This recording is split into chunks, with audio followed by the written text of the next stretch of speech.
Hey, Keith and Steve here, and we're back at Rock Island Auctions with some more cool guns. And Steve, we've got this unusual looking little single shot right here. This is a military type issue single shot. It's an 1871 rolling block pistol, chambered in 50 caliber Centerfire of all things. I mean, this is a real hoss of a pistol. Yeah. This will put down a horse with one shot, and I think that was the idea back in the day. But for those of you familiar with the rolling block rifles, same basic action going on here. You cock the hammer, lift the breech back, super simple. Orientation for this at the range would take you about 30 seconds to a minute with anybody. Super simple to load. It's got a tiny little extractor right here. Take that shell out. It was a black powder cartridge with like 25 grains of black powder. So a big chunk of lead, a half-inch chunk of lead coming at you real slow, it would knock a person out of the saddle, no problem. But why would they go with a single shot like this? You know, this was issued in the 1880s, 1890s, something like that. They had peacemakers available, you know, right. Colt peacemakers, but I think these were much less expensive and they were much easier to train troops with. And for the average trooper, I mean, it's claimed you could reload one of these and shoot 15 to 17 aimed rounds a minute.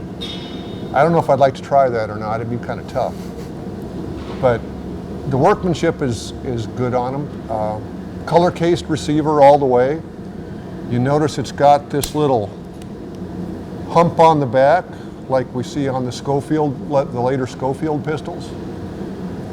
It's a gun that the average guy can pick up and use even if he's just off the farm. You can teach him how to use it. I think for a military gun, it's not the worst idea. No, absolutely not. It's simple, easy to use. I mean, there were, I don't know exactly how many militaries used the Remington rolling block. I know Sweden, in some form or Egypt, another. yes. This was a South American, they had them in 7mm Mauser. Yep, sure did. The rifles we're talking about. Yeah, not the handguns.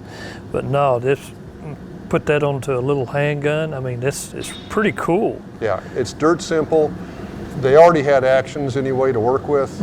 I'll bet you this was a lot less expensive than a Colt. Oh, absolutely. Colt single action arm. Right, and you don't have as much failure here with parts. Right.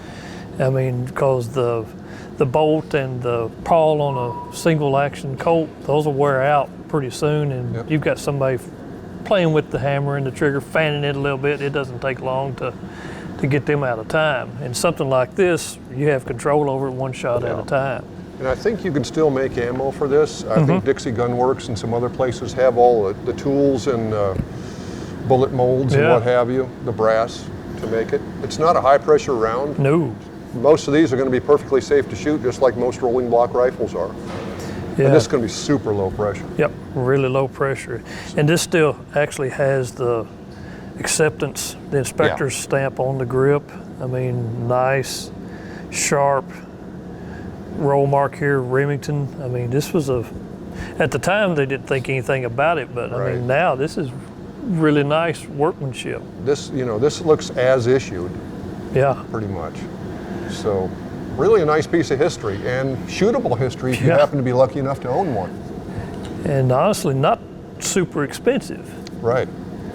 So we'd like to thank Rock Island Auction House for having us come over and look at stuff like this. If you have any questions or comments about this gun, please leave it down in the comments below. We'd like to hear from you. Hit that like and subscribe button, and we'll see you next time when we bring you another gun from the vault.